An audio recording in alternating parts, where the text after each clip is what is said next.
What you strapping? And it looks like a squally. Was it squall? It is one of the newer 1545s Ceramica 30 Atmos GMT watches from the brand. Uh, you know, just get this one out of the way. Yes, it's a complete homage and very much like a GMT Master 2. And that is the point, because frankly, I am not a frequent shopper at any Rolex AD, and so putting myself on a waiting list is pretty much useless. And additionally, I'm not going to pay the insane premium on something like this, which I think I last heard is around $18,000. Pretty much more than practically double than what this costs. I don't know. Some people are trying to sell these for over 20, I think, even. It's probably gone down, but I think they're up there on even on the pre-owned market, especially since you can get them there, but you pay the premium for not having to wait.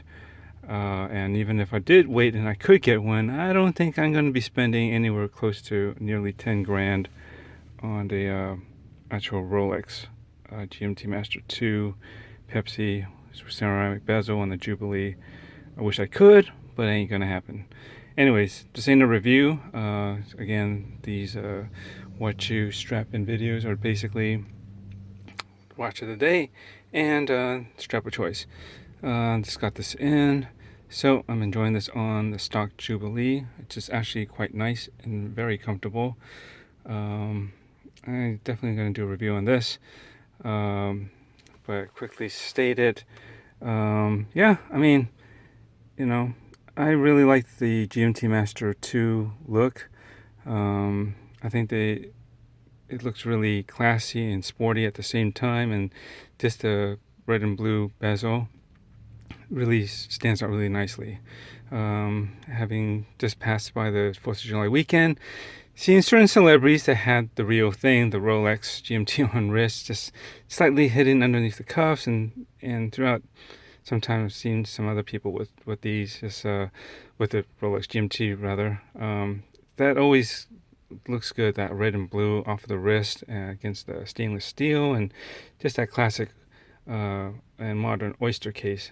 The classic versions are very nice too, but I do like a little bit of more modern beefiness to the new ones. And this replicates it pretty well. And no matter how much I want to avoid it, I did have to end up going with a pretty one that looks very much like a GMT Master, but it isn't completely. And I mean, there's a lot of things that you don't get the clasp, the nice one that Rolex has. This still is a 40mm case, but actually, I think this case it follows the Rolex shape very nicely, very closely. Don't you think? Especially with the way they did the crown guards. I think maybe I'm pretty sure that the Rolex version is a little bit beefier there, and it's a little bit more. See how it's got that rounded kind of edge near the crown. I think it's a little bit more rounded on the Rolex. But I can say from what I can see from many videos and photos of the actual Rolex model, these lugs are actually slimmer than the Rolex ones, which is good because I think people appreciate not to go with the super maxi case that you see in the modern Submariners. Though people like it, and I admit that there is something kind of neat about that too, but I don't mind it being slimmed down a bit, and yet it still has just enough mass on them to look very sporty and manly, I guess. They didn't trim off too much fat. It's not on this one. And even on the real one. The way the Jubilee is done is a little bit different, obviously, but it's close enough for me. Very well made, screw in adjustments, and mainly, of course, the Pepsi bezel. They don't call it that, but it's red and blue. I think they did a pretty good job on this, and it's not exactly like the Rolex version. The blue is much more vibrant. I liken this to probably what the Batman blue is, which is actually more vibrant blue than on their Pepsi version. So I think that's good. That I want it to have a nice vibrance to it and really look blue, instead of what some people commonly seemingly see as a purple tint to the current Rolex GMT Master 2 ceramic bezel. Um, I think that could be okay, but I do appreciate this more vibrant color. And what drew me to this one is the red. When I saw in the photos, it looks so deep and shiny and metallic. It's unlike any ceramic red I've ever seen. It almost looks metallic, uh, which is really cool. It's got that. It can be really bright, or it can get really deep. And I think this to me looks like a really genuine like Coke red. There is like a solid red color that I suppose the other GMT Pepsi-bezeled from the Rolex might mimic, that flat solid red. But if you're talking about like a Coke can red, where you got that printed over aluminum, this almost looks like aluminum. It's just really weird, and I have to give it up to Squally on this, because I've never seen a red ceramic bezel that ever looked like this. They are usually a pretty flat and uniform in color. They don't really quite have this shine to it, which I don't know how they did, but they did. Anyways, trying to make this not too long, and I'll actually do a review and probably go over all this stuff later. Lastly, of course, the movement is different. It's just at a 2893-2 probably, or I believe the alternative is a Sicily SW 300 or 330, something like that. They don't know. That's the thing. They don't really specify what's in here. It could go either way, but it doesn't matter. I've had positive experience with both, so it's not a big deal which one it is to me. You note that there's actually gilt dial around the indices and the hands themselves, and I wasn't too sure about that first, if I'd like it, and I thought maybe it might stick out too much, but it actually doesn't look bad.